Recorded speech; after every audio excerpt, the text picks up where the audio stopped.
खेतवाडी 9व्या गल्लीचं हे प्रवेशद्वार आपण बघू शकतो आणि इथे हा मंडळाचा कार्यकर्ता पास विक्रीसाठी खास बसलेला आहे।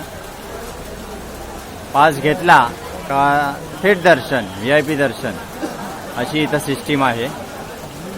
विद्युत रोषणाईमध्ये आपण हे एकनाथ शिंदे बघू शकतो, महाराष्ट्र राज्याचे मुख्यमंत्री, आणि हा झगमगाट हा सगळा राजकीय वरद हस्तामुळे आहे। ओम तांडव गणेशोत्सव मंडळाची 1 इंच श्रींची मूर्ती आहे आणि हे यंदाचं त्यांचं खास आकर्षण तुम्ही पाहू शकता। समोरच बाप्पा खेतवाडीचा 1956 सालची स्थापना असलेल्या गणेशोत्सव मंडळाची आपण हे स्वागत कमान बघू शकतो। खेतवाडी 10व्या गलीमध्ये तुम्ही त्याचं दर्शन घेऊ शकता। इथे जिओचा आशीर्वाद लाभलेला आहे या मंडळाला। ओम तांडव सर्वजनोत्सव मंडळ जिओ एअर फायबर ही मुख्य कमान आहे, मुख्य प्रवेशद्वार, आणि इथे आपण बघू शकतो एक नॉर्मल रांग आहे आणि एक VIP असं ठसठशीत लिहिलेलं आहे। आणि हे पास विक्रेते तालाबादप्रमाणे हे पास विक्रेते कार्यकर्ते मंडळाचे। हा पास विकत घेतला का तुम्हाला रांग लावायची गरज नाही, थेट दर्शन घेऊ शकता। हे उंची झुंबर बघा, विद्युत रोषणाई आणि कमर्शियल तसेच या राजकीय जाहिरातींनी गब्बर झालेली इथली ही गणेशोत्सव मंडळ। आणि याच कमर्शियल स्वरूपाला अनेक मुंबईकर टीका करताना दिसतात, परंतु इथली गर्दी काय ओसरताना दिसत नाही। गणेश भक्तांची गर्दी ही येतच राहते, चालूच राहते रात्रभर, पहाटे, जी संध्याकाळपासून जी गणेश भक्तांची रीक सुरू होते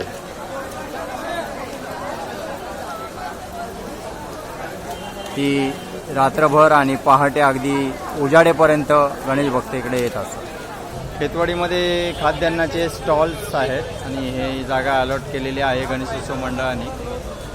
ही टॉवरच्या खाली तिथे ही जागा उपलब्ध करून दिलेली आहे फुटपाथवरती। खेतवाडीत पुढे आपण आल्यानंतर बघू शकतो एक प्रॉम्प्टमची जाहिरात, मगाशी सांगितल्याप्रमाणे ही कमर्शियल जाहिरात इथल्या या स्थानिक गणेशोत्सव मंडळांना दरवर्षी मिळत असते।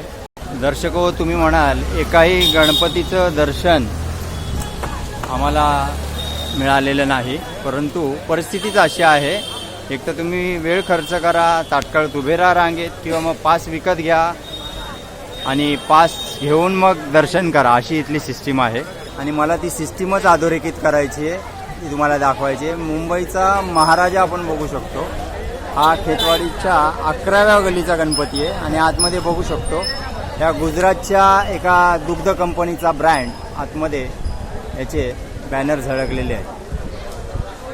मुंबईच्या महाराजाला बघायला बघू शकतो आपण, ही बाहेरपर्यंत रांग आहे।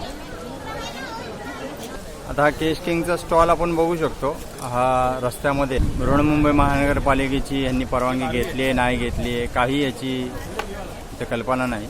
शासनाला कुठलाही महसूल न देता झालेली ही जाहिरातबाजी अनेकदा असते आणि मंडळ मात्र इथे खूप चांगला रेव्हेन्यू कमावतात दरवर्षी। आता झगमगाट आपण बघू शकतो, इथे संध्याकाळी 6 ते मध्यरात्रीपर्यंत हे पूर्ण स्टॉल जे आपण बघतोय ते पास विक्रेते कार्यकर्ते बसलेले असतात आणि ते पास पास पास पास थेट दर्शन, VIP दर्शन असं ओरडत असतात। आता काही निवडक कार्यकर्ते बसलेत या पास विक्रीसाठी। खेतवाडीचा गणराज आहे।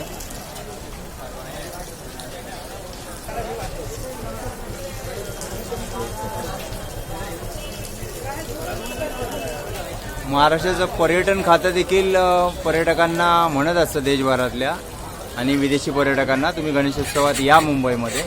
परंतु खेतवाडीमध्ये आपण बघू शकतो इथे एक साधं सार्वजनिक शौचालय देखील उपलब्ध नाही आहे आणि त्यामुळे इथे येणाऱ्या गणेश भक्तांचे खूप हाल होतात। गणेशोत्सव मंडळांना पैसे कमावता येतात, भारी बक्का जाहिरातीमधून बक्कळ पैसे कमावतात, परंतु त्यांना एक साधं टॉयलेट हे बघू शकतो हे बाईक्सवर असे मोठ्या मोठ्याने हॉर्न वाजवत जात असतात. पोलिसांचं याकडे दुर्लक्ष असतं. प्रमुख सुविधांपासून इथे वानवा आहे. हे खेतवाडी गिरगाव विभागामध्ये असलेलं हे गणेशोत्सव मंडळांची ही मोठी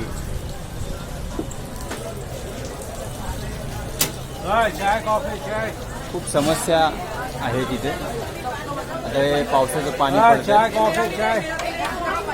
फेरीवाले आहेत, त्यांच्यावरती कोणाचं नियंत्रण नाही, महापालिका किंवा पोलीस प्रशासनाचं. एवढा झगमगाट आपण बघतोय, पण साधं चपला ठेवायला इथे साधं स्टँड नाहीये. आणि ह्या चपलांचा सडा इथं पडलेला आहे, आपण बघू शकतो. अनेकांच्या चपला इथे चोरीला जातात, अनेकांच्या बदली होतात. हा असा गणेशोत्सव मंडळांचा इथला कारभार आहे.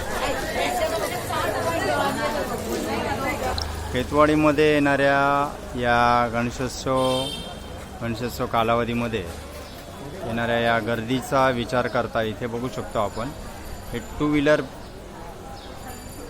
बाईक मोटरसायकलचं हे इथे हा स्टॉल लागलेला आहे. त्याचं इथे मार्केटिंग चालू आहे. मंडळाची सुरेख अशी ही कमान आपण बघू शकतो, परंतु इथे कुठल्याही मंडळाचं नाव किंवा काही असा उल्लेख नाही आहे. पण प्रवेशद्वार छान सजवलेलं आहे. श्रीकृष्णाचं इथे प्रतिमा लावलेली आहे. तरी होती खेतवाडीची गणेशोत्सवाची झगमगाट.